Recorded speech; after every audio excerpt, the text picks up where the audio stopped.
27th of May 1967, an important landmark was recorded in the history of Nigeria political evolution. It was on this day Nigeria was structured into 12 states from the former Western, Eastern, Northern, and Midwestern regions. The conditions and situations that led to this restructuring was as political as it was military. More importantly, it heralded the coming of states and local governments establishments. Again, within this newly created state was Lagos State, with the additional responsibility of serving as headquarters to the federal government. Lagos State became important and a free place to Lagosians and non-Lagosians alike.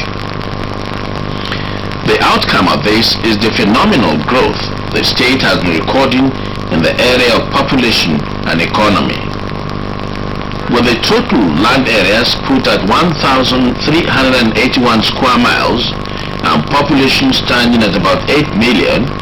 Lagos State has no doubt the smallest, yet the most populous state in the whole of Nigerian Federation. Fortunately for the state, the proximity to water and subsequent growth in commerce has made the state the most economically viable state in Nigeria. It is no doubt that Lagos State is today the most commercialized and the most industrialized of all the Nigerian states. Perhaps it was for administrative conveniency that Lagos State at inception, precisely in May 1968, was reduced into 5 administrative divisions of Ikeja, Badagry, Ikorodu, Lagos, and Epe through the enactment of the Administrative Divisions Edict. Since then, these administrative divisions are still very relevant and valid, as they become an important yardstick for measuring the degree of government presence in any part of the state. If the presence of government is being felt at these divisions, definitely not so with private concerns. The concentration of business and commercial action in the central part of Lagos stems from the angle at which the area is seen. To an average Lagos businessman, this is the catchment areas and thus the rightful place for location of industries. While this has led to neglect of administrative divisions like Epe and Ikorodu, Badagry, it has equally led to over-concentration of such businesses in the administrative divisions of Ikeja and Lagos. This in turn makes these divisions indispensable to any administration in Lagos. It has also made the degree of attention focused on these divisions and the extent to which problems encountered were solved, an important way of determining the success or not of Lagos State government. In this series, our focus will be on Lagos Administrative Division and what it has benefited from the present administration. Being one of the major administrative divisions, comprised of 5 local government areas, and these are Lagos Island, Etiosa, Apapa, Lagos Mainland, and Surulere local government areas.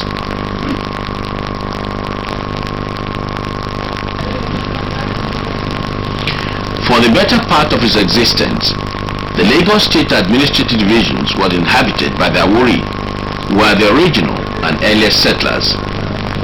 The migrant settlers, which claimed Ile-Ife as their ancestral home, first had their settlement at the Sheri and then moved on to Ebutemeta before terminating the movement at Ido under the leadership of Ogunfuminire. It was from here other adjoining settlements were founded. The continuous chain in the transmission of Lagos history was broken with the intrusion of Benin, who cornered and established a war camp at Eko. Of similar importance was the transatlantic slave trade, whose end brought in the Saros among other important settlers. All these developments have indeed made the history of Lagos very fascinating. The long years of interaction with other people have also made the people of Lagos generally acceptable and very accommodating. This could explain the ease with which all migrants experienced in settling in Lagos and going about without difficulty or molestation in their legitimate businesses. To this end, the Lagos division has grown to include important trading and commercial centers like Idumota, Akpobon, Victoria Island, Wharf, Oyinbo, Elegbata, Yaba, among others. As pointed out earlier, the focus of this sales is what the Lagos Administrative Division has benefited from the present administration. Being the division with the largest concentration of commercial activities, thus contributing the largest share of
Shortly after assuming the leadership of the state, Governor Bola Tiunbu vowed to make Lagos State a model for all other states in terms of infrastructural development, economic empowerment of the people, as well as security to life and property, including decent housing and qualitative educational and healthcare delivery.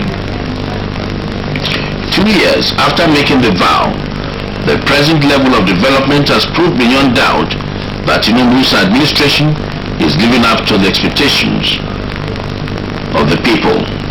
In the area of employment generation and economic empowerment, over 50,000 new jobs were provided, and the breakdown of this showed that 3,425 unemployed graduates were absorbed into the civil service as middle cadre officers. 8,647 were also employed into the lower cadre since May 1999.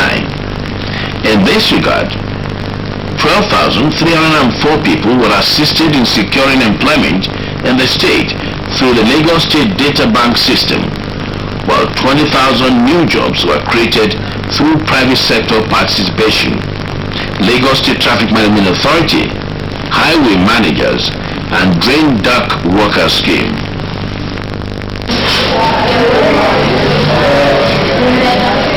In the health sector, the focus of the Tinubu administration providing qualitative healthcare delivery is largely informed by the popular saying that health is wealth. To this end, therefore, the administration has continued with tenacity of purpose to pursue populist health programs which will bring health alive to the people of Lagos. One good step in this direction is the establishment of 206 health posts in 245 wards in all the 20 local government areas of the state. This is aimed at making sure that nobody goes beyond his or her ward before benefiting the good gains of qualitative health services. Similarly, the state government have embarked on free malaria treatment, free health care for those below the age of 12 and those above the age of 60. Free surgical operation for curable eye diseases, free eyeglasses and mass-free eye screening, free antenatal care for pregnant women, free transportation and emergency medical services for the first 24 hours in medical centers, amongst others. All these will be facilitated with the provision of Peugeot 504 wagon cars and Boxer buses for emergency ambulance services on major roads. One of these is positioned at Lagos Island end of the 3rd mainland bridge. As regards Lagos Division in particular, laudable health programs including projects have been embarked upon. In this regard, the government has successfully completed the renovation of Island Maternity at the cost of 170 million naira. The division is also lucky in being the host to one of the accident and emergency centers in Lagos State. The Accident and Emergency Center in Lagos is equipped with up-to-date equipment and that can handle any emergency case. Of similar importance is the Eye Clinic Complex located at the General Hospital, Lagos. This clinic is equipped with high-tech state-of-the-art laser and eye screening machines, efficient enough to undertake all eye surgical and screening operations. The Bola Tiunbu's administration also came to the rescue of the aging Mercy Children Hospital. The administration's novel idea at constructing the mother's room in the hospital will replace the old practice where mothers sleep on benches, on corridors, and subjected to other inhuman conditions while their wards and children are on admission. Similarly, the need to bring healthcare delivery nearer to a vast majority of Lagosians also informed the rehabilitation of the Randu Health Center in Surulere. The construction of the dental clinic within the center have also been completed and commissioned.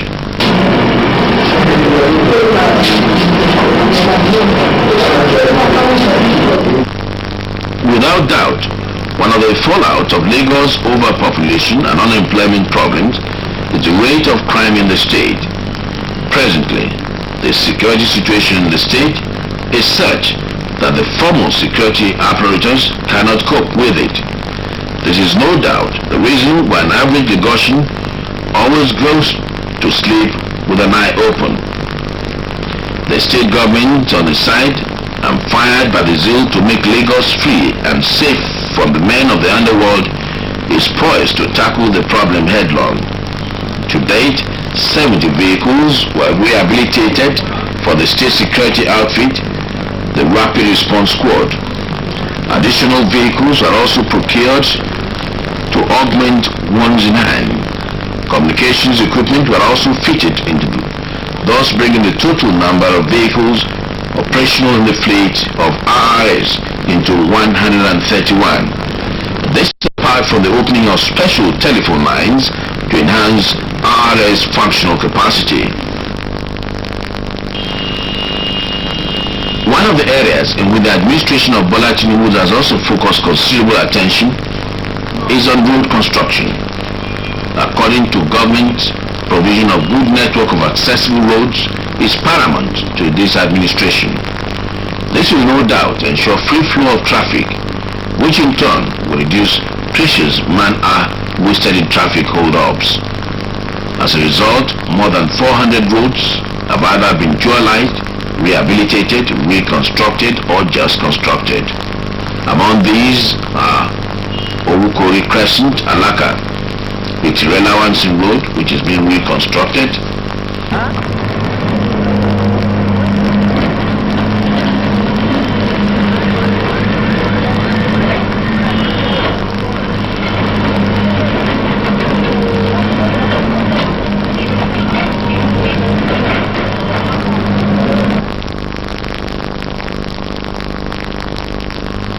Surulere, Lawani Street, Yaba, Igbo-Shiri Road, and Maloney Street in Lagos Island, Akin-Adeshola Road, and the ongoing road project at Ajiran in Etiosa local government.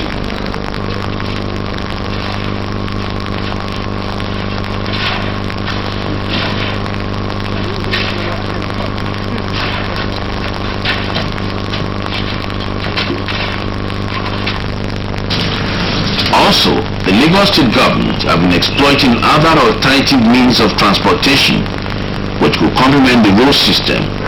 In this regard, the status of Lagos as a state of aquatic splendor came in handy, with numerous creeks and lagoons crisscrossing the state. Water transportation have therefore been identified as a potentially viable solution to the Lagos perennial traffic problem. Consequently, the administration recently reactivated the Lagos State Ferry Services Corporation and commissioned 6 ferry boats for the state government.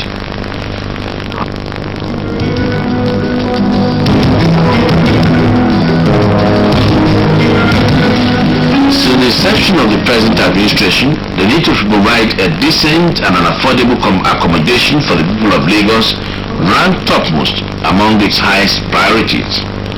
In this regard, provision of shelter, which has been designated as one of the most cardinal needs of all human beings, is incontrovertible.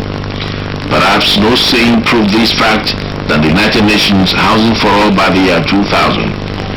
Even though this dream had not been met, the commitment of this administration to the provision of housing is exemplary.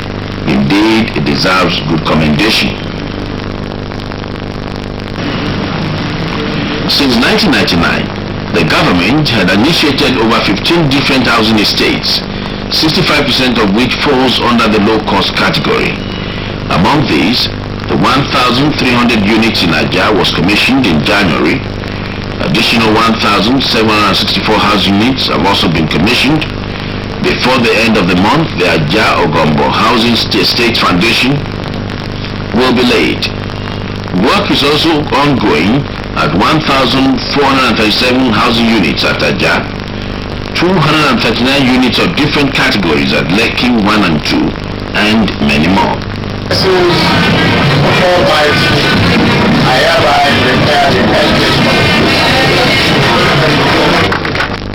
Again, the Lagos Division has benefited immeasurably from the numerous projects undertaken in the area of education by the Bola Tiunbu administration. Before May 29, 1999, the educational sector, particularly the public educational institutions, were operating at an unacceptable level. To be precise, it was on record that all the teachers in all the secondary schools were on strike when this administration came on board. Also, the conditions of teachers was pitiable as they were unjustly treated. As a result, our educational system has been the worse for it. With the coming of Bola Tiunbu, however, government's approach changed completely. The conditions of schools were improved upon. Teachers' welfare were generally rated high, and the standard of education improved upon. In this regard, the cardinal point of Tinubu's educational policy is free and qualitative education. This was aptly demonstrated in the payment of NECO fees for all secondary school pupils in the state public schools. To date, the total sum of 198 million naira have been expended as NECO fees. Not only this, the Lagos State government has embarked on the massive construction of desks and benches in all the schools in the state and island divisions in particular. The total sum of 250 million naira have so far been spent on this project. In this category, also, the sum of 3.8 million naira was spent on the provision of introductory technology facilities to 6 secondary schools in the state. 81.9 million naira was equally spent on the supply of materials for science practical for May-June 2000 NECO exams, while the total cost of 268.9 million naira was incurred through the provision of science facilities, fixtures, construction of science laboratories, workshops for some schools in all the districts in the state. The laying of the foundation stone for the new millennium classroom blocks is also aimed at complementing the efforts so far made in the area of improved infrastructure, with 2.56 billion naira already committed The Lagos Island Division will also have its own share of a lofty idea whose tree is already germinating in the Ikeja Division. The Tinubu administration is also ushering in a new era in the area of waste management and disposal. No doubt, this area has tasked the energies of the state government, most especially in the Lagos metropolis and major commercial centers where voluminous waste are being generated daily. It will be recalled that the battle against refuse disposal in the state started long before the coming of the present administration, but the battle was never won, as dump sites were being indiscriminately created and heaps of refuse threatened to take over the city of Lagos. After careful study of the situation, government first introduced the private sector participation, a private sector approach and solution to waste clearing. By this development, government hands off the major functions in collecting refuse and thus transferring such to the private sector. The government therefore focuses attention on creation of dump sites as well as refuse clearing along major roads and highways. This is well complemented with activities of the highway managers. The commitment with the highway managers to put into their jobs is exemplified in the clean and litter-free roads that now adorn the entire city. The commissioning of the refuse transfer loading station marked another landmark achievement so far recorded by the Tinubu administration. This occasion, which marked the transformation of the long-abandoned refuse incinerating plant. A statement about revamping and adequate maintenance of public properties and projects. Lagos Division site was chosen was no doubt an appreciation of the volume of waste generated, but also the importance of the division to the present administration. The Tinubu administration also scored another plus in the area of general facelift of the city. In its bid to improve the aesthetic nature of the state, the administration embarked and also through private sector initiative on landscaping at Falomo Bodilum Roundabout, Members Arcade, Ozumba Mbadiwe Loop, and many other public open spaces. Government have also channeled considerable efforts in the improvement and reconstruction of the city drainage system, and this step is informed by the nature of Lagos topography, which makes the city flooded whenever it rains. This apart from the problems blocked drains due to long years of abandonment and thus resulting in perennial flooding. To stem this problem, the government embarked on the construction of capital drainage projects in areas like Oyimbo, Western Avenue, Berkeley, James George, all in Lagos Division and other parts of the state. The present administration have also spent 150 million naira to rehabilitate and maintain in Babs, Animasham and various parts of the metropolis.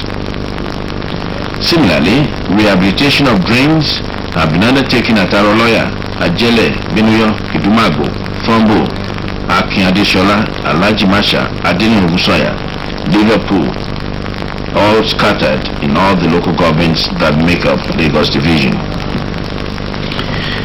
In this regard, the activities of the drain dogs is indeed remarkable.